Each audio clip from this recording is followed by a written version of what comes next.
गौतम बुद्ध अपने शिष्यों के साथ लगातार यात्रा पर रहते थे। उन्होंने नियम बनाया था कि मॉनसून के मौसम के दौरान उन 2.5 महीनों के लिए आप एक ही जगह पर रह सकते हैं। उन सन्यासियों और भिक्षुओं के लिए जो उनके साथ थे, एक नियम था कि आपको 2 दिन से ज्यादा किसी भी जगह पर नहीं रहना चाहिए।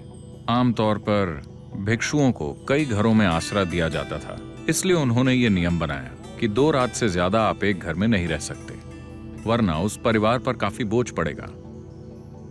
वो 10 लोगों को आसरा दे रहे हैं, आप वहां 1 महीने के लिए मत रुकिए। सिर्फ 2 दिन। होना तो ये 1 दिन चाहिए था, लेकिन 2 इसलिए क्योंकि आप इतना लंबा सफर तय करके आए हैं, थोड़ा आराम मिल जाए।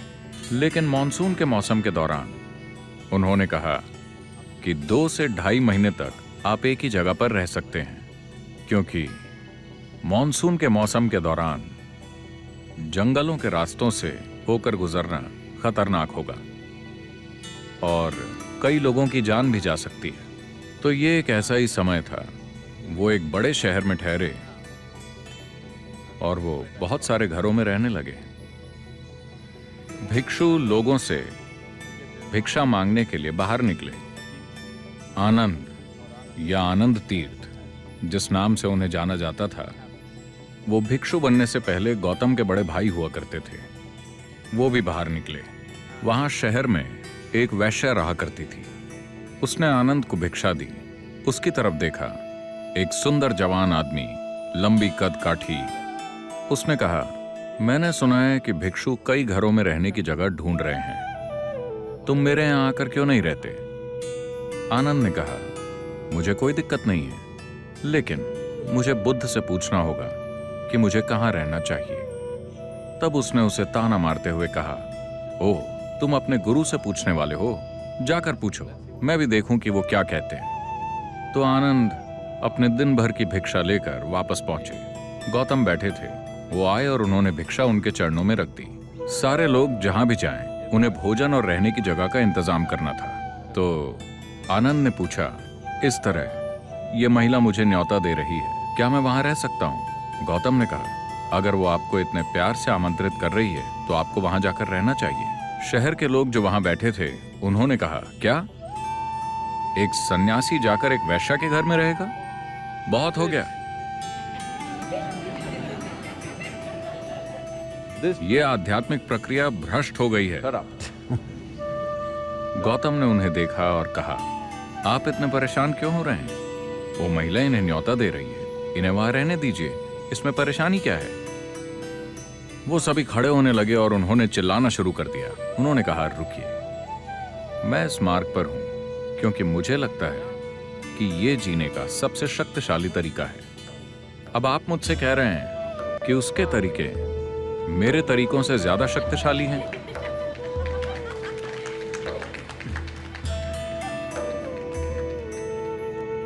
अगर यही सच है तो मैं भी जाकर उसके साथ शामिल हो जाता हूं।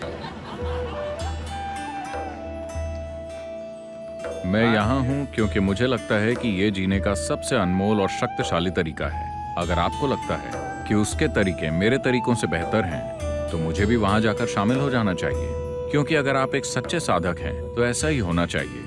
अगर आपको कहीं ज्यादा ऊंची चीज मिलती है तो आपको वहां जाना चाहिए। फिर लोग चिल्लाने लगे और कुछ लोग चले भी गए। फिर आनंद गए और उसके साथ रहने लगे। मॉनसून का समय था, बारिश की वजह से ठंड बढ़ जाती है। आनंद ने पतली सी धोती पहनी हुई थी, तो उसने उन्हें एक अच्छा सा रेशम का कपड़ा दिया। उन्होंने खुद को ढक लिया। तब लोगों ने देखा, देखो वो तो गया। उसने बढ़िया खाना बनाया और उन्हें परोसा। उन्होंने खा लिया। फिर शाम को उसने उनके लिए नृत्य किया। वो बैठे रहे, बहुत ध्यान से देखते हुए, पूरी सतर्कता के साथ। फिर जब लोगों ने संगीत सुना, अब तो खेल खत्म। चीजें ऐसे ही चलती रहीं। जब वक्त खत्म हो गया, जब बारिश बंद हो गई, जब जाने का वक्त आया, तब आनंद गौतम के पास आए और उनके साथ एक महिला भिक्षु थी।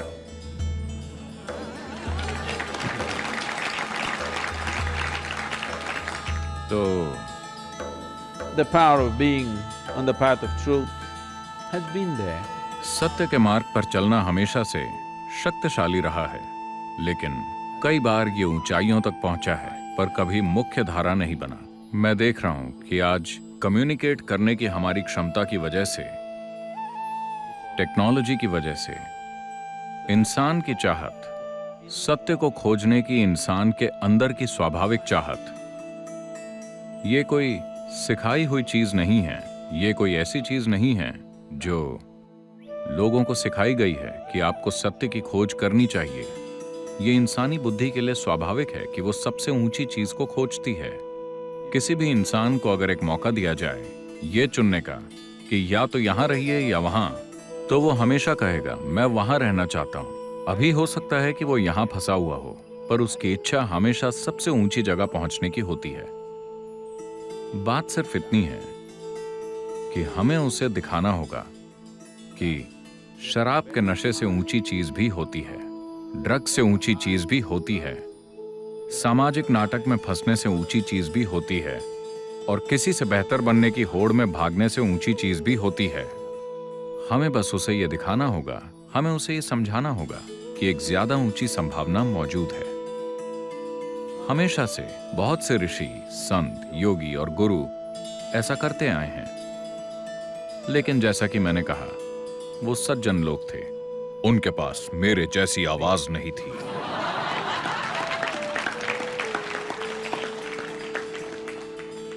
उनके पास माइक्रोफोन नहीं था। उनके पास ऐसे उपकरण नहीं थे जिनसे वो दूर किसी से बात कर सकते। वो सिर्फ इतने ही लोगों से बात कर पाते थे। इसके बावजूद उन्होंने जबरदस्त काम किए। उस समय के हालातों में उनमें से कईयों ने कृपा और ऊर्जा के माध्यम से जबरदस्त काम किए। उन्होंने अपने आसपास के लाखों लोगों को रूपांतरित किया। उन्होंने अपने आसपास के लाखों लोगों को सत्य के मार्ग पर अग्रसर किया और सत्य की शक्ति का एहसास कराया। पर अब वक्त आ गया है जहां कम्युनिकेट करने की हमारी क्षमता इतनी बढ़ गई है कि हम सत्य को घर घर तक पहुंचा सकते हैं। हम सच को हर किसी के दिलो दिमाग तक पहुंचा सकते हैं। इससे पहले कभी यह मुमकिन नहीं था। टेक्नोलॉजी ने हमें यह सहूलियत दी है। मुझे लगता है कि यह सत्य को मुख्य धारा बनाने का सबसे अच्छा समय है। ये सच्चे बनने को, सच जानने की अभिलाषा रखने को और सच की खोज करने को इस ग्रह की सबसे बड़ी ताकत बनाने का अच्छा समय है, क्योंकि हमारे पास ऐसे साधन हैं जो पहले किसी के पास नहीं थे।